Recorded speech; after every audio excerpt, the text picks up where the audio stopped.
जय माता दी मेरे साथियों। नवरात्रि की दुर्गा अष्टमी के दिन टूटी झाड़ू का यह गुप्त उपाय चुपचाप कर लेना। जिंदगी में कभी पीछे मुड़कर देखने की आवश्यकता नहीं पड़ेगी। इतना पैसा आएगा कि संभाले नहीं संभाल पाओगे।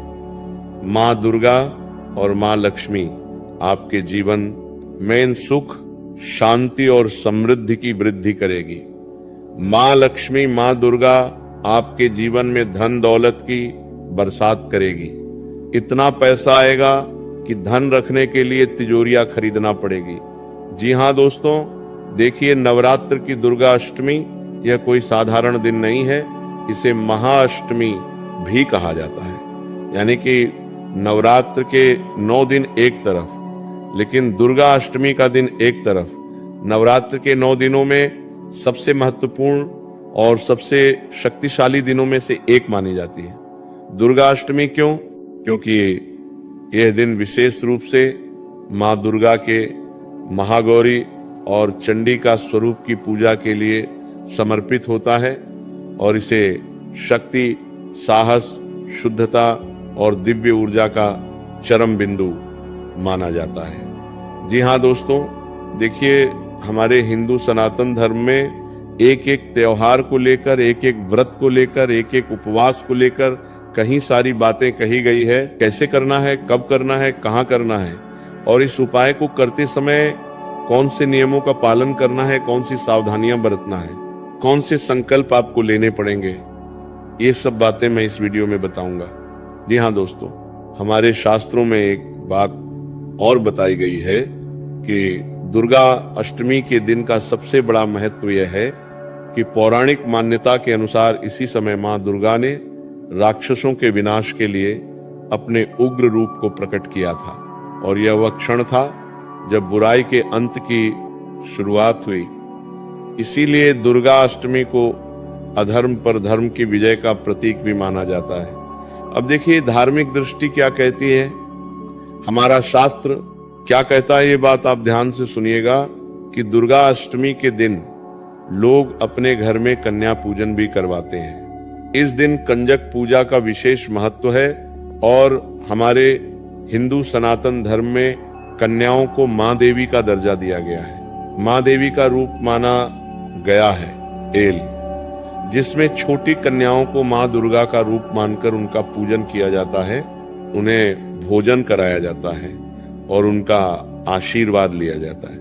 ये इस बात का प्रतीक है कि दिव्यता केवल मंदिरों में नहीं बल्कि हर जीव में मौजूद है। तो आध्यात्मिक रूप से देखा जाए तो दुर्गा अष्टमी वह दिन है जब आपकी साधना और भक्ति अपने उच्चतम स्तर पर पहुंचती है। मन की नकारात्मक ऊर्जा नष्ट होने लगती है। घर में सुख, शांति और समृद्धि का वास होने लगता है।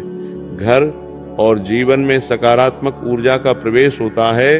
दोस्तों देखिए, इस उपाय में आगे बढ़ने से पहले मेरा आपसे हाथ जोड़कर एक अनुरोध है, एक छोटी सी विनती है कि आप सभी इस वीडियो को पूरा देखना। इसीलिए देखना क्योंकि अगर आपसे एक छोटी सी भी गलती हो गई, एक छोटी सी भी भूल हो गई, तो ये उपाय उल्टा प्रभाव भी दिखा सकता है और उल्टा प्रभाव अगर इस उपाय ने दिखा दिया तो फिर आपके जीवन में कई सारे कष्टों का सामना आपको करना पड़ेगा। माँ लक्ष्मी, माँ दुर्गा आपकी कुल देवी, आपके कुल देवा, आपके पितृ देवता सब आपसे रुष्ट हो जाएंगे। इसलिए हर एक चीज को समझना, हर एक चीज को अच्छे से सुनना। और देखिए आप सभी इस वीडियो को लाइक कर दीजिए। लाइक करना बिल्कुल निःशुल्क है और कमेंट बॉक्स में 5 बार जय माँ लक्ष्मी अवश्य ही लिख दीजिएगा। माँ लक्ष्मी आपके घर की, आपके कुल की और आपके वंश की वृद्धि करेगी। जी हाँ, देखिए दोस्तों, नवरात्रि की महाअष्टमी के दिन हवन, पूजा तंत्र, मंत्र जाप और व्रत करने से विशेष फल प्राप्त होता है।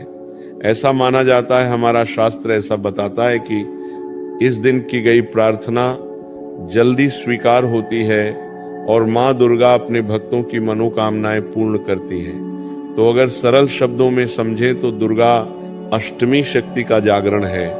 अब आज टूटी झाड़ू के माध्यम से हम उसी शक्ति को जगाएंगे जो तुम्हारे घर में विराजमान तो है लेकिन सोई हुई है, एक अंधकार के तले दबी हुई है। देखिए दोस्तों, इस उपाय के माध्यम से मैं आपके जीवन के बुराई की अंत की शुरुआत करूंगा और जीवन में नई ऊर्जा और समृद्धि लाने के कुछ विशेष अवसर बताऊंगा। जी हाँ, देखिए आपको बताता हूं कि नवरात्र की पवित्र और अत्यंत शक्तिशाली रात्रियों में से एक ऐसा सूक्ष्म, रहस्यमय और गुप्त उपाय छिपा हुआ है जिसे बहुत कम लोग जानते हैं। मैं गारंटी के साथ कहता हूं कि आपने आज से पहले इस टूटी झाड़ू का गुप्त उपाय तो कभी सुना ही नहीं होगा। आपने कई सारे उपाय सुने होंगे, कई सारे उपाय किए भी होंगे, कई सारे उपायों ने आपको फल भी दिया होगा, तो कई सारे उपाय आपके नाकाम भी रहे होंगे। जी हाँ दोस्तों, क्योंकि आज के जीवन में देखिए, तकलीफ तो हर व्यक्ति के जीवन में है। ऐसा कोई व्यक्ति नहीं है जिसके जीवन में तकलीफ नहीं है।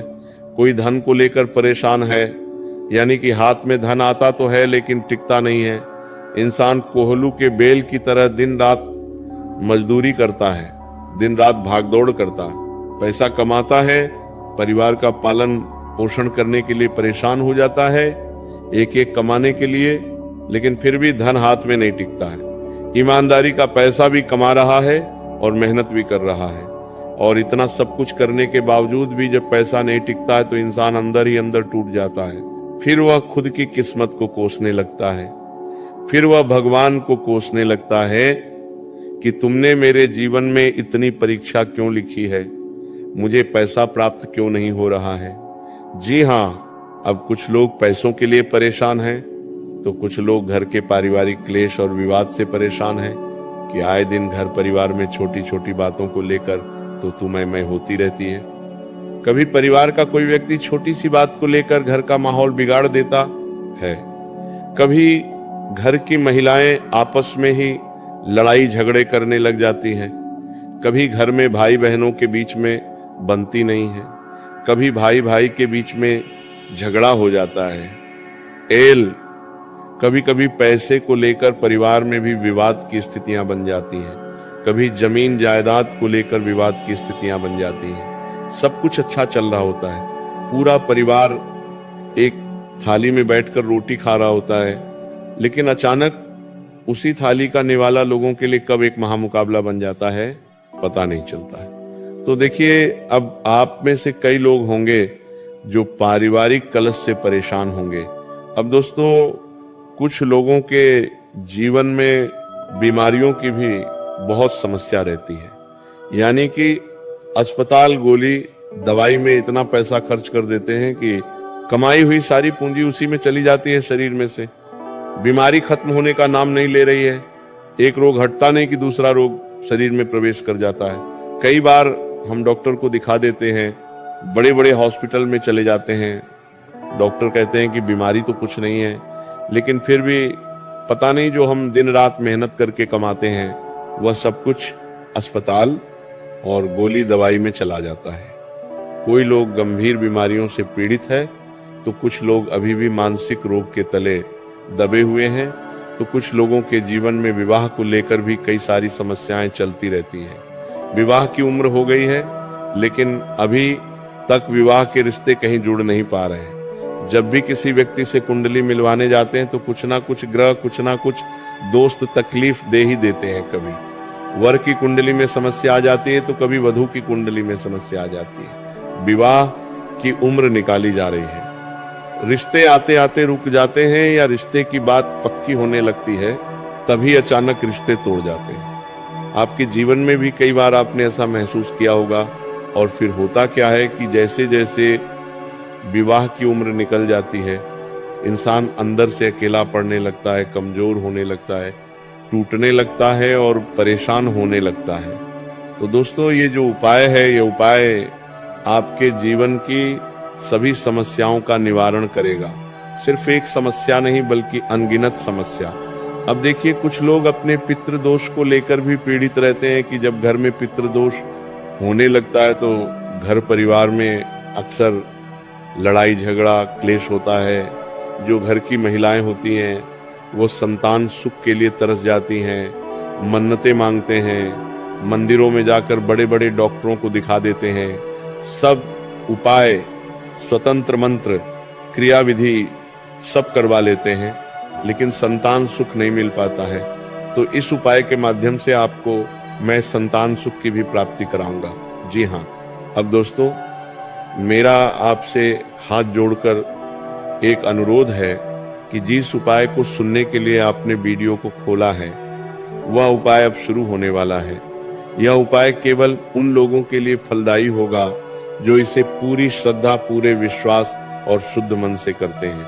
इस उपाय को करने के लिए आपको नवरात्र की किसी भी अष्टमी या नवमी की रात को, जब घर में पूर्ण शांति हो, पूरा घर शांत हो जाए, सब लोग अपने अपने कमरे में अपने अपने शयन स्थल पर जाकर सो जाएं, उसके बाद करना है। देखिए, चुपचाप उठकर बिना किसी से बात किए, बिना किसी की तरफ देखे घर के उस कोने में जाना है जहां सबसे अधिक अंधकार रहता हो, जहां पर रोशनी की एक किरण भी नहीं आती हो। तो वहां क्या करना है आपको जाकर कि वहां जाकर एक स्वच्छ यानी कि साफ सुथरा लाल कपड़ा बिछाना है। अब लाल कपड़ा बिछाने के बाद सबसे पहली चीज है एक मुट्ठी साबुत चावल। ध्यान रखिएगा कि जो चावल आप ले रहे हो वह चावल खंडित ना हो। देखिए, एक आधा चावल खंडित होगा तो चलेगा, लेकिन आपकी कोशिश यही होनी चाहिए कि सारे अक्षर पूर्ण हो, खंडित ना हो। उसके बाद आपको 7 काली मिर्ची लेनी है। फिर आपको एक छोटी सी इलायची, थोड़ी सी हल्दी और एक सिक्का रखना है। इतना सब कुछ रखने के बाद अब एक दीपक जलाए जिसमें घी हो और उसमें 2 लो बनाए जो डेथ से अद्वैत की ओर संकेत करती है। इसके बाद आप अपनी आंखें बंद करके मन ही मन माता दुर्गा, माता लक्ष्मी और माता अन्नपूर्णा का स्मरण करें और यह संकल्प ले कि हे माँ, मेरे घर में स्थायी सुख, समृद्धि और अन्य धन की कभी कमी ना हो। मेरे कुल और वंश पर आपकी सदा कृपा बनी रहे। अब इस पूरी सामग्री पर धीरे धीरे 3 बार फूंक मारे, मानो आप अपनी इच्छाओं और ऊर्जाओं को उसमें प्रवाहित कर रहे हैं। जी हाँ, आप इतना कर ले। अब इसके बाद इस सामग्री को देखिए, उसी लाल कपड़े में बांधकर एक छोटी बोतल बना लें और इसे अपने घर के मुख्य दरवाजे के ऊपर या अंदर की ओर ऐसे स्थान पर टांग दें जहां किसी की नजर ना पड़े। ध्यान रखिएगा कि यह उपाय पूर्ण गोपनीयता में किया जाना चाहिए, क्योंकि जैसे ही यह किसी को पता चलता है, इसकी शक्ति धीरे धीरे क्षीण होने लगती है। अब देखिए, इसके साथ ही अगले दिन प्रातः स्नान करके उसी स्थान के नीचे थोड़ा सा गंगा जल छिड़के और मन ही मन धन्यवाद प्रकट करें। तो ये माना जाता है कि ये उपाय घर की नकारात्मक ऊर्जा को खींचकर उसे सकारात्मक ऊर्जा में परिवर्तित कर देता है और माता लक्ष्मी घर में स्थायी रूप से विराजमान हो जाती है और धीरे धीरे घर में धन के नए स्रोत खुलने लगते हैं। अब मैंने आपको ये सब चीजें बताई है, तो जब आप ये क्रिया कर रहे हो, जब आप ये प्रक्रिया कर रहे हो, बस उसी लाल कपड़े के पास में आपको ये टूटी झाड़ू रख देनी है। जी हाँ दोस्तों, टूटी झाड़ू, जब आप ये क्रिया कर रहे हैं, जब आप उस विधि को अपना रहे हैं, तो उस लाल कपड़े के पास में आपको टूटी झाड़ू रखना है। ध्यान रखिएगा कि टूटी झाड़ू को वहां पर रखना बिल्कुल ना भूलें। अब मैंने आपको बताया है कि उस पोटली को बांधकर घर के मुख्य दरवाजे पर लटका दें। तो इससे होगा ये कि धीरे धीरे धन के नए स्रोत खुलने लगते हैं, यानी कि जीवन में धन आने लगता है। रुके हुए कार्य जो कई समय से नहीं बन रहे थे या बनते बनते रुक जाते थे, टूट जाते थे, तो वह कार्य बनने लगते हैं। परिवार में शांति और प्रेम बढ़ता है।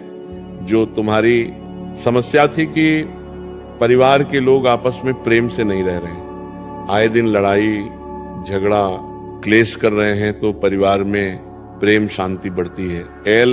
और सबसे मुख्य बात कि पितृदोष शांत होता है, और पितृदोष शांत होता है और कुल देवता प्रसन्न होकर जीवन में आशीर्वाद देते हैं। तो इस उपाय की सबसे विशेष बात, सबसे प्रमुख बात यह है कि ये केवल बाहरी धन ही नहीं, बल्कि मानसिक शांति, आत्मबल और जीवन में स्थिरता भी प्रदान करता है। यदि इससे सच्चे मन से किया जाए तो व्यक्ति को अचानक ऐसे अवसर मिलने लगते हैं जिनकी उसने कभी कल्पना भी नहीं की होती है। अब देखिए, माता रानी तो अपने भक्तों का हमेशा ही उपकार करेगी, क्योंकि माँ तो माँ होती है। कोई सी माँ इस दुनिया में अपने बच्चों का बुरा करती है? कोई भी माँ नहीं करती है ना। तो माता रानी तो आपको खुशियों के उपहार देगी, सुख शांति समृद्धि के तोहफे देगी। अब देखिए, आपको बताता हूं कि इस उपाय की सबसे विशेष बात यह है कि यह केवल बाहरी धन ही नहीं बल्कि मानसिक शांति, आत्मबल और जीवन में स्थिरता भी प्रदान करता है। जी हाँ, बता देता हूं कि जीवन में एक अदृश्य सुरक्षा कवच बन जाता है। हमारे आसपास ही वह कवच बना रहता है, लेकिन हमें महसूस नहीं होता है। हमें महसूस तब होता है जब हमारे जीवन में सुख, शांति, समृद्धि आ जाती है। परिवार के लोग आपस में प्रेम से भाईचारा बनाए रखते हैं। तो देखिए, जो बुरी नजर, नकारात्मक शक्तियां हमें घेरती है, तो ये कवच उन बाधाओं से रक्षा करता है। और धीरे धीरे ऐसा समय आता है जब व्यक्ति पीछे मुड़कर देखता है तो उसे लगता है कि जैसे किस्मत ने अचानक करवट बदल दी हो। अचानक से जिंदगी में छोटे छोटे बदलाव आने लगते हैं और कहते हैं कि छोटे छोटे बदलाव ही बड़े जीवन की तरफ इशारा करते हैं। देखिए, इस उपाय का सबसे महत्वपूर्ण और इस पूरे उपाय का सबसे विशेष नियम यही है कि इसे पूर्ण विश्वास, धैर्य और गुप्तता के साथ किया जाए, क्योंकि जितना धैर्य आप रखेंगे यह उपाय उतना फल आपको प्रदान करेगा। जितना विश्वास आप रखेंगे यह उपाय आपके विश्वास की नींव को कभी हिलने नहीं देगा। और जितने गुप्तता आप रखेंगे यह उपाय उतने ही गुप्त तरीके से आपके जीवन में सुख, शांति और समृद्धि की बरसात करेगा, क्योंकि ये तीन तत्व इस उपाय की वास्तविक शक्ति हैं। और जब ये तीनों मिल जाते हैं तो साधारण सा दिखने वाला ये उपाय भी असाधारण परिणाम देने लगता है। तो दोस्तों, आपको मैंने इस उपाय से संबंधित हर एक चीज बताई है कि आपको ये उपाय कैसे करना है, कब करना है, इस उपाय को करने से कौन कौन से लाभ प्राप्त होंगे, इस उपाय को करने से कौन कौन सी परेशानियां दूर होगी। ये सब चीजें मैंने आपको इस वीडियो में बताई है। महाराज जी का ऐसे ही वीडियो देखने के लिए आप प्रेम ज्योति चैनल को सब्सक्राइब अवश्य करिए।